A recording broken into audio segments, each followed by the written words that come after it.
एक गांव में एक साहूकार रहता था। साहूकार की एक बेटी थी।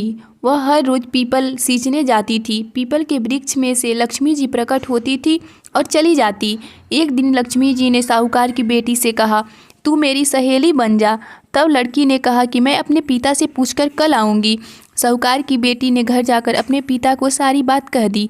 तब उसके पिता बोले, वह तो लक्ष्मी जी हैं, अपने को और क्या चाहिए, तू लक्ष्मी जी की सहेली बन जा। दूसरे दिन वह लड़की फिर गई। तब लक्ष्मी जी पीपल के पेड़ से निकलकर आई और कहा, सहेली बन जा। तो लड़की ने कहा, बन जाऊंगी, और दोनों सहेली बन गई। लक्ष्मी जी ने उसको खाने का न्योता दिया।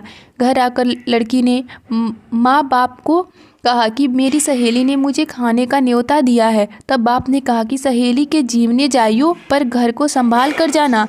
तब वो लक्ष्मी जी के यहाँ जीवने गई तो लक्ष्मी जी ने उसे साल दुसाला ओढ़ने के लिए दिया, रुपये दिए, सोने की चौकी, सोने की थाली में 36 प्रकार का भोजन करा दिया। जीम कर जब वह जाने लगी तो लक्ष्मी जी ने पल्ला पकड़ लिया और कहा कि मैं भी तेरे घर जीवने आऊँगी। तो उसने कहा, आ जाइयो। वह घर जाकर चुपचाप बैठ गई। तब बाप ने पूछा कि बेटी, सहेली के यहाँ जीम कर आ गई और तू उदास क्यों बैठी है? तो उसने कहा, पिताजी, मेरे को लक्ष्मी जी ने इतना दिया, अनेक प्रकार के भोजन कराए, परंतु मैं कैसे जिमाऊंगी? अपने घर में तो कुछ भी नहीं है।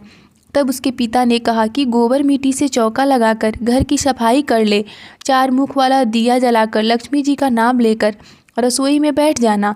लड़की सफाई करके लड्डू लेकर बैठ गई। उसी समय एक रानी नहा रही थी। उसका नौलखा हार चील उठा कर ले गई और उसके वह घर वह नौलखा हार डाल गई और उसका लड्डू ले गई। बाद में वह हार को तोड़कर बाजार में गई और सामान लाने लगी तो सुनार ने पूछा कि क्या चाहिए?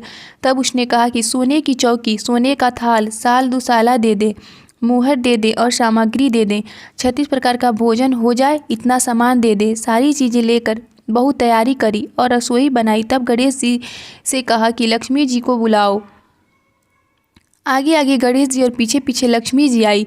उसने फिर चौकी डाल दी और कहा, सहेली चौकी पर बैठ जा। तब लक्ष्मी जी ने कहा, सहेली चौकी पर तो राजा रानी के भी नहीं बैठी, किसी के भी नहीं बैठी। तो उसने कहा कि मेरे यहाँ तो बैठना पड़ेगा। फिर लक्ष्मी जी चौकी पर बैठ गई।